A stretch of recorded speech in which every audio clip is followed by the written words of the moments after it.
Assalamualaikum warahmatullahi wabarakatuh. Selamat pagi anak-anakku sekalian. Bagaimana kabar hari ini? Ibu harap kalian semua tetap sehat ya.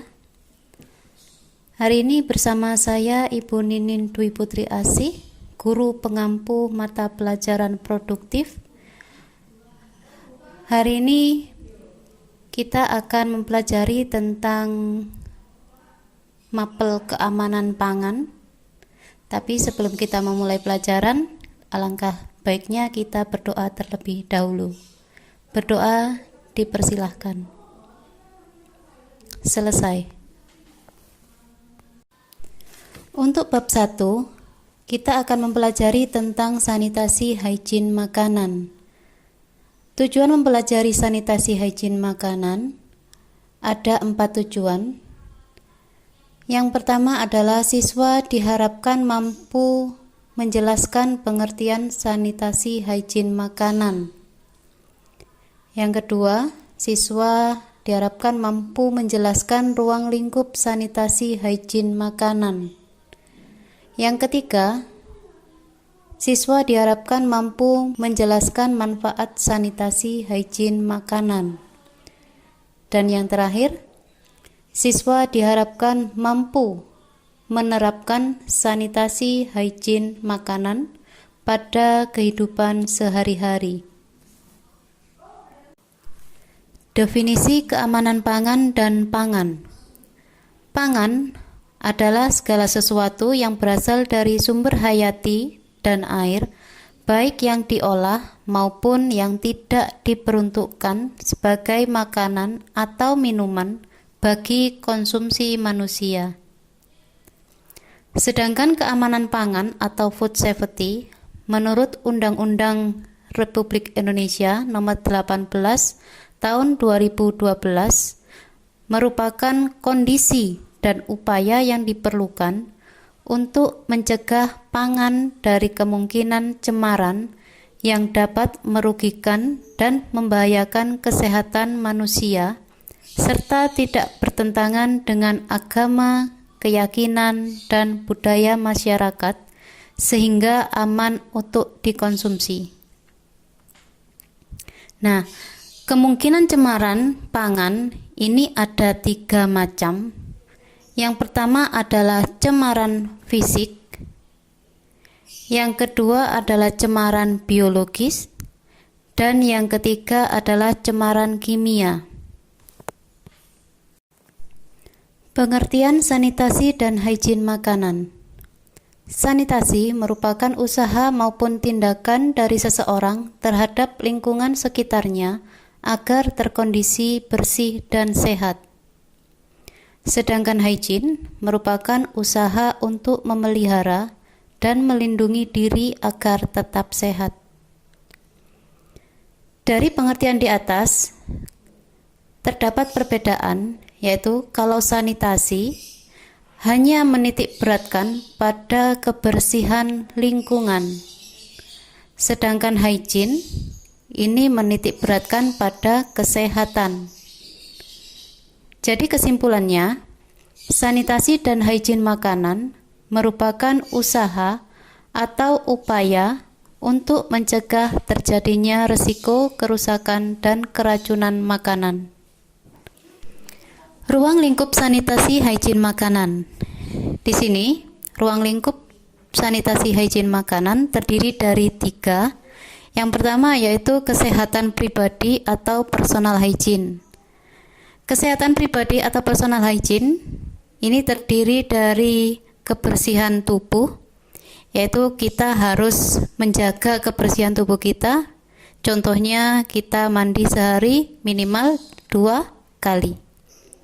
Ruang lingkup yang kedua, ini ada sanitasi tempat kerja. Contohnya, memelihara kebersihan area kerja. Area kerja kita sebagai jurusan tata boga, ini tentunya ada 2, yaitu area dapur atau pengolahan dan area pelayanan. Jadi harus dijaga kebersihannya. Yang ketiga, yaitu higien makanan. Higien makanan di sini meliputi tentang pemilihan bahan makanan, penyimpanan bahan makanan, dan kebersihan alat. Manfaat sanitasi hygiene. Manfaat sanitasi hygiene ini ada 6. Yang pertama yaitu mencegah penyakit menular. Kalian tahu penyakit menular apa saja yang bisa ditularkan akibat tidak sanitasi hygiene-nya makanan? Ya, contohnya pada saat kita keracunan makanan atau terjadi kerusakan makanan pada makanan kita, terkadang kita akan menderita diare. Ya. Nah, diare ini bisa ditularkan melalui hewan yang hinggap di makanan kita. Jadi, kalau orang lain memakan makanan kita yang sama, maka tidak menutup kemungkinan akan tertular diare juga. Yang kedua, yaitu mencegah terjadinya kecelakaan kerja. Contohnya, kalau kita rajin membersihkan area kerja kita, maka dapat meminimalkan risiko kecelakaan kerja. Yang ketiga, yaitu mencegah timbulnya bau yang tidak sedap. Makanan yang busuk atau tidak tersimpan dengan baik, maka akan menimbulkan bau yang tidak sedap. Bau yang tidak sedap ini bisa menular ke makanan yang lain yang kualitasnya masih bagus. Yang keempat yaitu menghindari pencemaran lingkungan. Contohnya bisa kalian cari sendiri ya, banyak sekali pencemaran lingkungan yang terjadi akibat sanitasi hygiene yang tidak terjaga. Yang kelima yaitu mengurangi persentase sakit jasmani dan rohani. Dan yang terakhir, dengan menjaga sanitasi hygiene, maka lingkungan akan menjadi bersih, sehat, dan nyaman. Penerapan sanitasi dan hygiene makanan. Setelah mempelajari sanitasi dan hygiene makanan, maka kalian harus bisa menerapkan dalam kehidupan keseharian. Yang pertama, kalian harus selalu menjaga kebersihan lingkungan kerja. Tadi saya sebutkan lingkungan kerja kita ada 2, ya, lingkungan pengolahan dan pelayanan. Yang kedua, kalian harus mengutamakan kualitas bahan makanan, mulai dari pembelian, penyimpanan, pengolahan, dan penyajian. Dan penerapan yang terakhir yaitu kalian harus selalu menjaga kebersihan badan dan pakaian kalian. Baik, untuk tugas hari ini tadi Ibu sudah menyebutkan jenis cemaran pangan yang memungkinkan terjadi, ya. Ayo, apa coba? Ya, yaitu cemaran fisik, biologi, dan kimia. Tugasnya, kalian mencari contoh-contoh cemaran yang sudah Ibu sebut tadi. Ya.